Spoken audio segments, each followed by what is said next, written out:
بسم اللہ الرحمن الرحیم۔ السلام علیکم ورحمۃ اللہ وبرکاتہ۔ ایک روز گھر سے باہر سب بچے کھیل رہے تھے۔ انہوں نے دیکھا کہ دو آدمی آئے۔ وہ بڑے حسین و جمیل، خوبصورت اور شاندار آدمی تھے، نہایت عمدہ لباس پہنے ہوئے۔ انہوں نے حضرت محمد صلی اللہ علیہ وآلہ وسلم کو اٹھایا اور ان کو الگ لے گئے۔ اس وقت آپ صلی اللہ علیہ وآلہ وسلم کی عمر مبارک 4 سال تھی۔ بچے دوڑتے ہوئے گھر پہنچے۔ وہاں سے حضرت علامہ اور ان کے شوہر دوڑتے ہوئے آئے۔ دیکھا کہ محمد صلی اللہ علیہ وآلہ وسلم اپنی جگہ موجود ہیں اور کوئی آدمی وہاں موجود نہیں۔ محمد صلی اللہ علیہ وآلہ وسلم خوش و خرم ہیں، مسکرا رہے ہیں، البتہ چہرے پر کچھ اثر ہے۔ ان سے پوچھا، بیٹا کیا ہوا؟ کون آدمی تھے؟ وہ تمہیں کیوں اٹھا کر لے گئے تھے اور کہاں گئے تھے؟ حضور علیہ السلام نے اپنی معصومانہ زبان سے سارا قصہ سنا دیا کہ ان دونوں نے مجھے لٹا کر یہاں سے یہاں تک یعنی سینہ کی طرف اشارہ کرتے ہوئے چاک کیا، پھر گوشت کا ایک لوتھڑا دل نکالا اور اس کو چیر کر سیاہ دانہ اس میں سے نکالا۔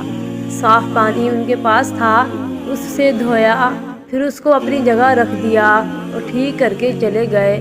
مجھے تکلیف کچھ نہ ہوئی، ٹھنڈک سی معلوم ہوئی اور اب تک معلوم ہو رہی ہے۔ حضرت حلیمہ اور حضرت حارث نے حضور علیہ السلام کو چمکارا اور پیار کیا، سینے سے لگا کر گھر لے آئیں۔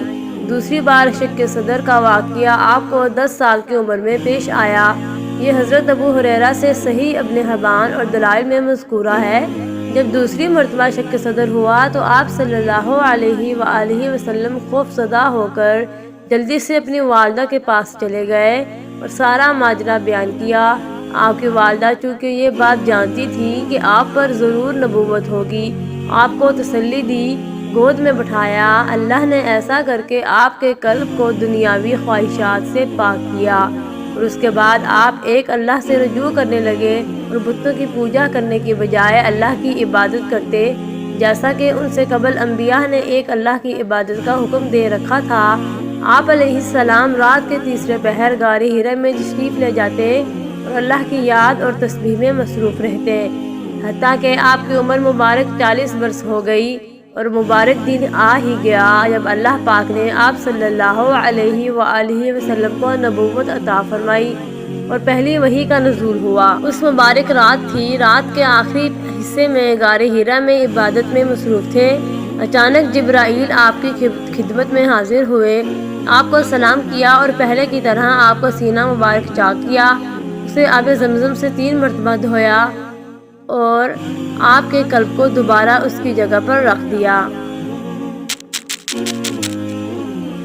اس کے بعد جبرائیل آپ سے مخاطب ہوئے اور کہا، اے محمد پڑھیے اپنے رب کے نام سے جس نے انسان کو جمے ہوئے خون سے پیدا کیا۔ آپ صلی اللہ علیہ وسلم نے فرمایا، میں پڑھنا نہیں جانتا۔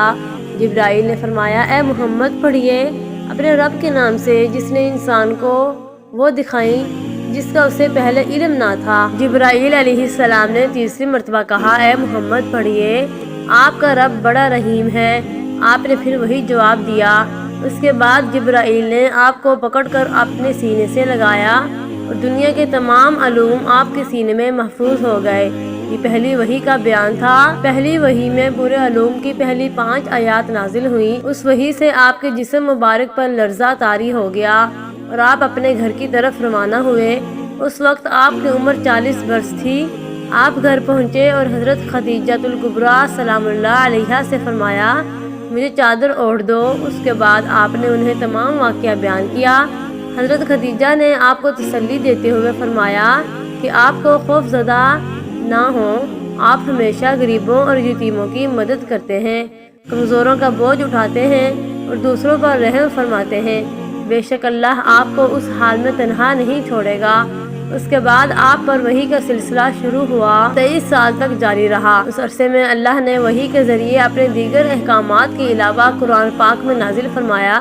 چوتھی مرتبہ آپ کے قلب مبارک کو معراج کی رات میں سفر معراج سے پہلے آب زمزم سے غسل دھویا گیا۔ تو یہ شب قدر کے واقعات۔ پہلی مرتبہ شق صدر کی حکمت یہ تھی کہ حضور علیہ الصلوۃ ان وسوسوں اور خیالات سے محفوظ رہیں جن میں بچے مبتلا ہو کر کھیل کود اور شرارتوں کی طرف مائل ہو جاتے ہیں۔ دوسری بار 10 برس کی عمر میں شق صدر ہوا تاکہ جوانی کے پرآشوب شہوتوں کے خطرات سے آپ بے خوف ہو جائیں۔ تیسری بار ہمیں شق صدر ہوا اور آپ صلی اللہ علیہ وآلہ وسلم کے قلب میں نور سکینہ بھر دیا گیا تاکہ آپ وحی الہی کے عظیم اور گرا بوجھ کو برداشت کر سکیں۔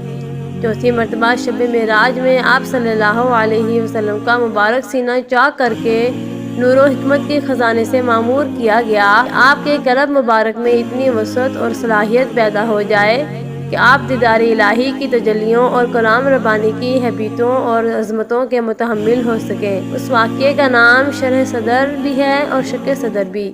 اللہ نگہبان، خدا حافظ۔